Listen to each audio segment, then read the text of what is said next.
Ismerős az érzés, amikor hiába alszol eleget, mégis fáradtan ébredsz. Amikor délutánra elfogy az energiád, nehezebb koncentrálni, és úgy érzed, minthogyha ködben működnél.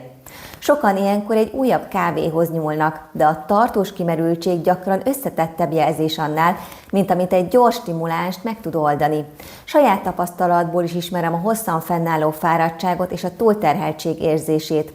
Az elmúlt évek során megtapasztaltam, milyen fontos szerepe van a regenerációnak, az életmódbeli változtatásoknak, a tudatos táplálkozásnak és az idegrendszer támogatásának.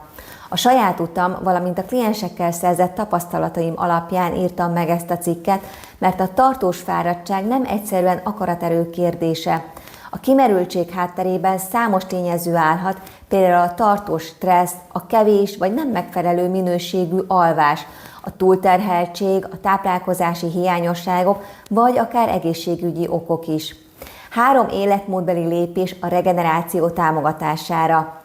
Figyelj a túlzott stimulációra. A kávé, energiaitalok és a magas cukortartalmú ételek rövid távon fokozhatják az éberségérzetet, de nem helyettesítik a valódi pihenést és regenerációt.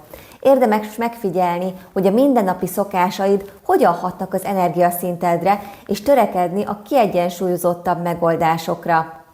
Támogasd az idegrendszered nyugalmát. A tartós stressz hatással lehet az alvásra, a közérzetre és az energiaszintre. A relaxációs módszerek, légzőgyakorlatok, a megfelelő pihenés és egyes kiegészítő módszerek, például a fölakupunktúra, sok ember számára támogató eszközök lehetnek a stresszkezelésben. A természetgyógyászati szemlélet ezeket a test egyensúlyának támogatására alkalmazza, ugyanakkor nem helyettesíti az orvosi kivizsgálást vagy kezelést. Tápláld a szervezetedet tápanyagokban gazdag ételekkel.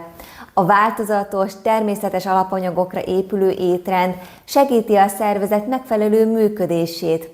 A zöldségek, gyümölcsök, csírák, teljes értékű növényi ételek, megfelelő fehérjeforrások és egészséges zsírok fontos tápanyagokat biztosítanak. A könnyebben emészthető, kiegyensúlyozott ételek sokak számára hozzájárulhatnak a jobb közérzethez és a stabilabb energiaszinthez. A tartós fáradtság nem olyan állapot, amelyet mindig egyszerűen az életkor számlájára kell írni. A tested jelzései fontos információkat adhatnak arról, hogy hol van szükség változtatásra. Érdemes figyelmet fordítani az alvásra, a stresszkezelésre, a táplálkozásra és az életmódbeli egyensúlyra. A regeneráció egy folyamat, amely apró, következetes lépésekkel támogatható.